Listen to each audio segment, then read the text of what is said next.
I'm Jim Lewis with another Teradata AI in Action Now story. Every services deal at Teradata runs through a statement of work, but the process behind it was one of the most fragmented parts of our sales cycle. We process thousands of SOWs a year. Each one passed through up to 11 stages in 6 or more teams, working in isolation.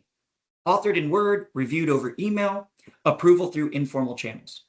We were losing 3 to 7 business days at every approval gate, compounding across 3 or 4 gates before a deal even ever reached a customer. So we asked, what if the SOW process worked like the rest of AI in Action Now at Teradata? The answer is SOW Factory. From concept to live in the field, we went from an idea to reality in just 90 days. SOW Factory's AI audit clears 90% of the review work automatically, checking every deal against Teradata's own governance policies in seconds instead of hours.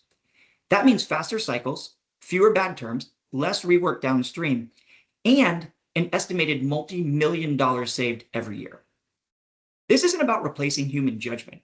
It's about removing the friction so delivery assurance, deal desk, and our sellers spend their time on the exceptions that matter, not chasing paperwork. That's Teradata. AI in Action Now. We have numerous cases of AI in Action Now. Learn more at teradata.com.